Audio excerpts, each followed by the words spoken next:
បានឃើញស្រីល្អស្អាតដូចគេណោពីសួគីអើយបងបានឃើញស្រីល្អស្អាតដូចគេណោ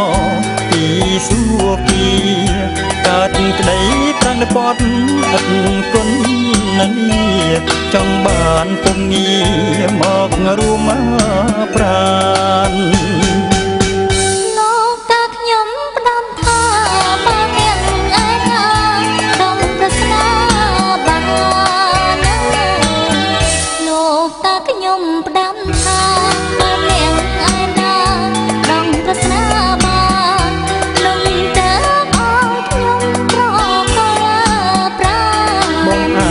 ដោះបានសួរមកចង់អូនអើយសូមប្របងចាំស្ដាំស្រីសួរប្រងចំណាំស្រងត្រាណាត្រាសូមប្របងចាំស្ដាំស្រីសួរប្រងចំណាំស្រងត្រាត្រាហើយទឹកដាំបងបងតើសត្វណាអ្វីសុំអ្នកលោកលីឆ្លើយប្រាប់បងសូមឆ្លើយប្រាប់ពុំងារសត្វនោះគឺសត្វទីណានួនល្អអើយបងសូមឆ្លើយប្រាប់ពុំងារសត្វនោះគឺសត្វទីណានួនល្អក៏តែឈ្មោះដេញណាតងវទើបហៅដាំដងផងណាអូនស្រី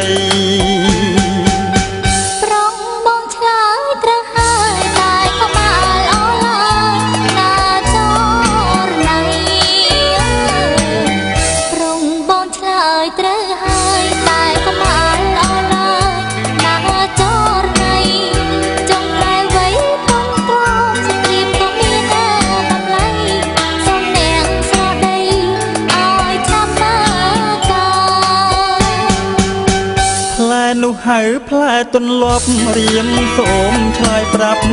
តែក៏ណានៅថាផ្លែនោះហៅផ្លែទន្លាប់រៀមសូមឆ្លើយប្រាប់តែក៏នៅថាផ្លែវាទុំក្រហមដូចបលជីវ៉ាកំពុងពេញស្នេហាមករកខ្ញុំ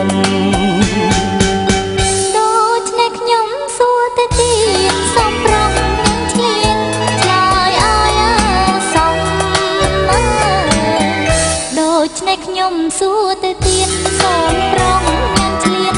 ឆ្លើយឲ្យសមហើយវៃដងតតែមួយឆ្លើយប្រាប់មកខ្ញុំ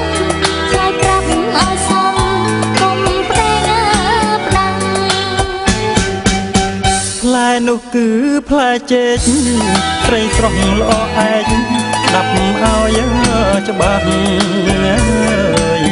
ផ្លែនោះគឺផ្លែចេញស្រីស្រស់ល្អឯកស្ដាប់ឲ្យច្បាស់អូនចូលចិត្តចេកឬបានប្រឹងសួរណាស់បើចូលចិត្តប្រាប់ឲ្យច្បាស់បងរកឲ្យស្រីបាន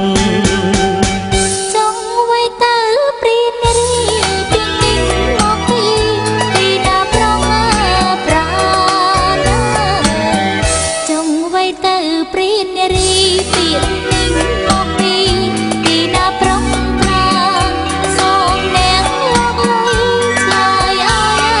បានបើអ្នកឆ្លើយមិនបានកុំរួចអត់ថាដីពីងថាព្រៀននារីពាក្យនេះមកពីនារីស្រីងើយពីងថាព្រៀននារីពាក្យនេះមកពីនារីស្រីធ្វើឲ្យបងคล้ายខ្លួនជាព្រៀនណាថ្លៃចង់បាននារីស្រីជាគូ